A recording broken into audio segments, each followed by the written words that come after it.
রথযাত্রার অনুষ্ঠানে অংশগ্রহণ করেন সরাসরি এবং রথের রশিতে টান দেওয়ার জন্য তিনি অপেক্ষারত সেই ছবি আমরা আপনাদের সামনে তুলে ধরছি।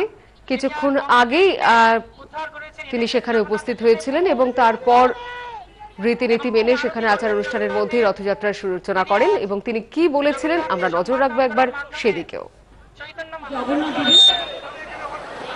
আজকে আপনারা জানেন আজকে আমাদের সকলের প্রিয় রথযাত্রা, আমাদের পবিত্র উৎসব এবং রথযাত্রার এই পবিত্র উৎসবে প্রতি বছরের মতো এই বছরও আমরা মিলিত হয়েছি।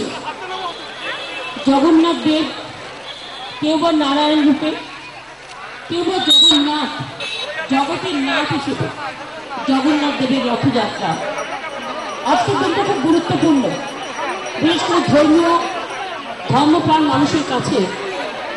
আজকে জগন্নাথ দেবের রথযাত্রা, আবার আজকে আমাদের রমজান মাসেরও শুরু। সব সম্প্রদায়ের কাছে দিনটি খুবই পবিত্র দিন। আমাদের বাংলার মানুষেরা রথযাত্রা দেখতে পুরীতে প্রচুর মানুষ যান এবং আমরাও গত পরশুদিন একটা 1 একর জমি পেয়েছি পুরীতে, মেরিন ল্যান্ডে, যেখানে আমরা আমাদের যারা সাধারণ মধ্যবিত্ত মানুষ আছে তাদের জন্য আমরা একটা কিছু বানাবো যাতে তারা গিয়ে সেখানে থাকতে পারে।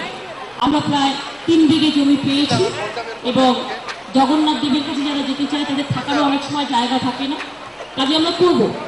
আজকে জগন্নাথ দেবের কাছে প্রার্থনা করি সারা ভারতবর্ষ, সারা বিশ্ব এবং আমাদের বাংলার হয়ে অবশ্যই মামাটি মানুষ, সমস্ত মানুষের হয়ে, এই মা আম্মা মাটি মানুষ সকলের হয়ে ওম নীলাচল নিবাসায় নিত্যায় পরমন্তনী বলভদ্র সুভদ্রাহং জগন্নাথায় তে নমঃ।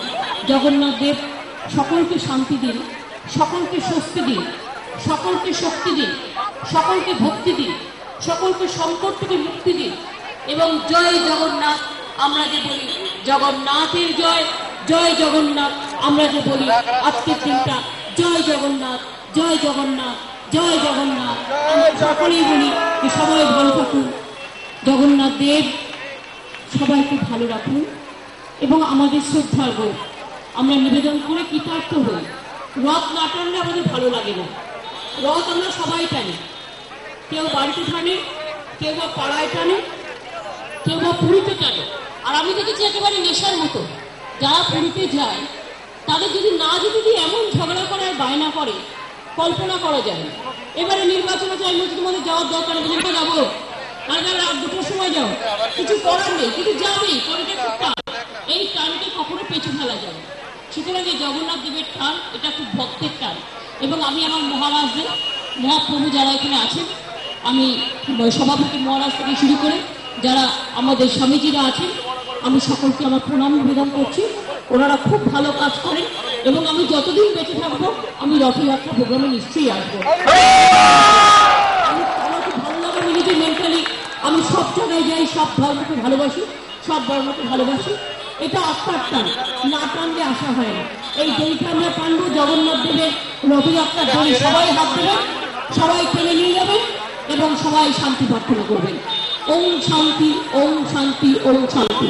দেখুন 1 ফোঁটা করে জল পড়ছে। রথযাত্রা আবার বৃষ্টি হবে না, হয় না। রথযাত্রা আবার পাথর বাজা করে না, এটা কোনো হয় না। বৃষ্টি কিন্তু পড়ছেই 1 ফোঁটা করে। এইটাই হচ্ছে জগন্নাথ দেবের লীলা। এই লীলা চিরকাল ছিল, আছে, থাকবে। আমি কোনোদিন দেখিনি জগন্নাথ দেবের রথযাত্রার বৃষ্টি হয় আর পাথর ভাজা হয় না, এ হয় মিলিয়ে মিশিয়ে সবই হয়। সুতরাং মহাপ্রভু জগন্নাথ দেবকে আমাদের সকলের আবার বলি